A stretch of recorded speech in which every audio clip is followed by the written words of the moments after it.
wabarakatuh. Jumpa lagi dengan Rodi TV ya. Kita sekarang sampai di pemakaman Sunan Ampel ya. Ini adalah lokasi pemakaman Sunan Ampel, penyebar agama Islam di Pulau Jawa ya. Dan di sini ada banyak makam para wali ya. Di antaranya ada Mbah Bolong, juga ada Mbah Soleh ya, yang terkenal. Kayaknya ada misteri. Kita akan lihat misteri apa, karena di sini ada cerita yang menarik, yaitu tentang Mbah Soleh ya. Atau juga yang kedua ini ada cerita yang menarik, yaitu Mbah Bolong ya, dimana ada cerita yang menarik di sini. Mbah Bolong itu bisa melihat Mekah, ada lubang di sekitar Masjid Ampel ini ya. Dan yang kedua yaitu Mbah Soleh ya. Mbah Soleh ini ada cerita menarik juga, dimana dia makamnya, karena apa? Karena gini, karena ceritanya gini, dia itu lokasi masjid di sini itu kotor. Ada yang bilang kalau nggak ada Mbah Soleh ini kok kotor gitu. Tapi kemudian Mbah Soleh, ya Mbah Soleh itu hidup lagi gitu sampai 7 kali. Oke, kita lihat, kita cek kebenaran dari cerita ini, atau ini hanya sekedar cerita benar atau tidak. Kita cek makamnya Mbah Bolong atau Mbah Soleh yang ada di lokasi pemakaman Sunan Ampel yang ada di Surabaya ya.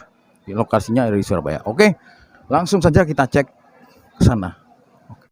Pada suatu hari datanglah rombongan Raden Rahmat ke daerah Surabaya, kemudian disebut sebagai Ampel Denta.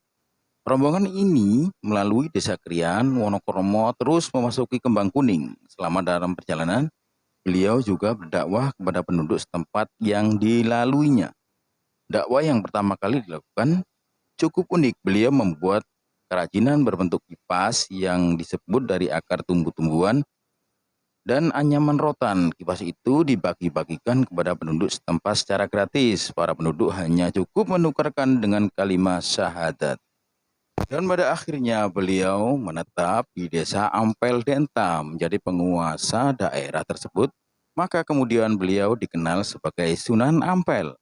Sunan berasal dari kata susuhunan, artinya yang dijunjung tinggi atau panutan masyarakat setempat.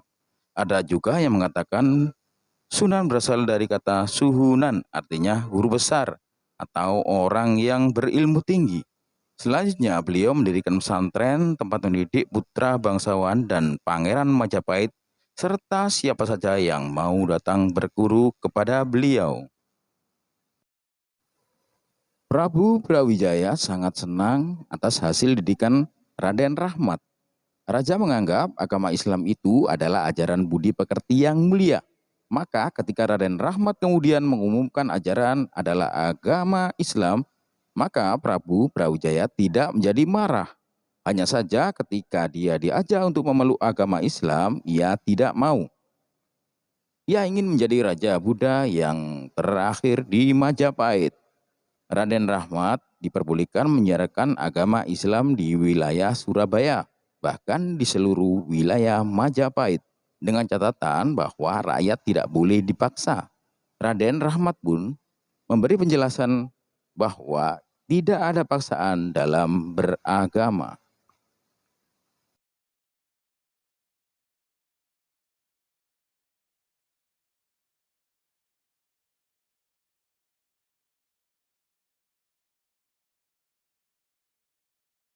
Di dekat kawasan Masjid Ampel ini juga ada makam Mbah Son Haji. Mbah Son Haji sering disebut Mbah Bolong. Kenapa? Ini bukan gelar kosong atau sekedar olok-olokan. Beliau adalah salah seorang murid Sunan Ampel yang mempunyai karomah luar biasa. Kisahnya demikian. Pada waktu pembangunan Masjid Agung Ampel, Mbah Son Haji lah yang ditugasi mengatur tata letak pengimamannya. Mbah Son Haji bekerja dengan tekun dan penuh perhitungan. Jangan sampai letak pengimaman masjid itu tidak menghadap ke kiblat. Tapi setelah pembangunan pengimaman itu, jadi banyak orang yang meragukan keakuratannya. Apa betul letak pengimaman masjid itu sudah menghadap ke kiblat? Demikian tanya orang-orang yang meragukan pekerjaan Mbah Son Haji. Mbah Son Haji tidak menjawab, melainkan melubangi dinding pengimaman sebelah barat lalu berkata, "Lihatlah ke dalam lubang ini. Kalian akan tahu apakah pengimaman ini sudah menghadap kiblat atau belum." Orang-orang itu segera melihat ke dalam lubang yang dibuat oleh Mbah Son Haji. Ternyata di dalam lubang itu mereka dapat melihat Ka'bah yang berada di Mekah. Orang-orang pada melongo, terkejut, kagum, dan akhirnya tak berani meremehkan Mbah Son Haji lagi.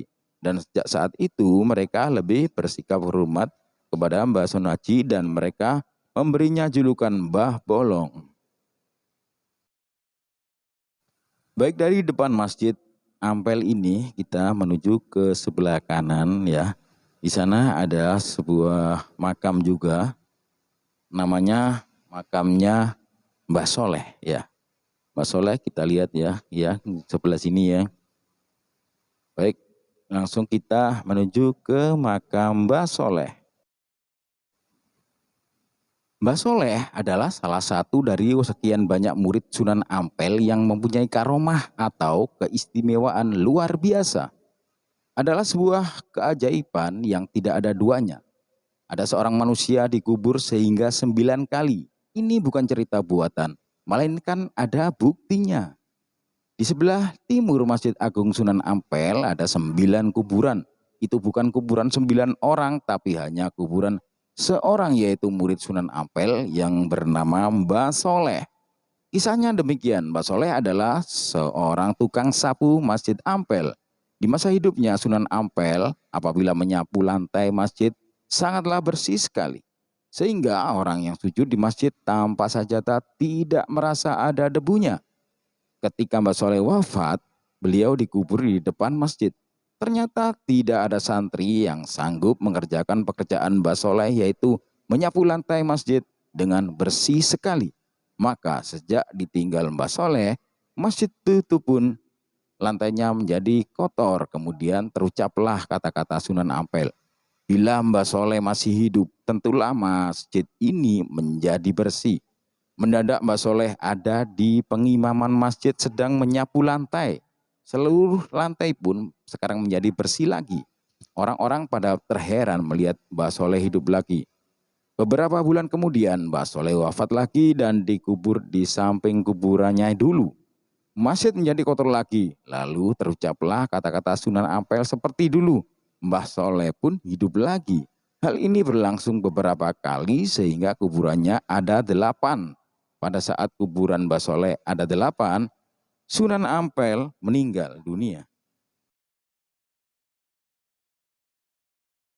Ini adalah makam dari Mbah Soleh ya. Makam Mbah Soleh ya. Kita lihat ya ini ya. Ya, ini lokasinya makam Mbah Soleh. Dan ini ada Masjid Ampel ya. Masjid Ampel yang juga masjid zaman Sunan Ampel ya. Ya, kita lihat ya. Kita cek ya. Ternyata ini jumlahnya makam Mbah Soleh ini ada jumlahnya itu ada 9 ya. Ya, kita cek ini ya. Oke. Ya, hitung sendiri ya. Ini ada 9 ya. Ya, itulah ada cerita-cerita yang ada di lokasi pemakaman Sunan Ampel ini. Ada Mbah Soleh, Mbah Bolong. Pada saat kuburan Mbah Soleh jumlahnya sudah 8, pada saat itu pula Sunan Ampel meninggal dunia. Beberapa bulan kemudian Mbah Soleh meninggal dunia, sehingga kuburan Mbah Soleh ada 9. Kuburan yang terakhir berada di ujung paling timur. Jika Anda sempat berziarah ke makam Sunan Ampel, jangan lupa untuk berdoa di depan makam Mbah Soleh ini.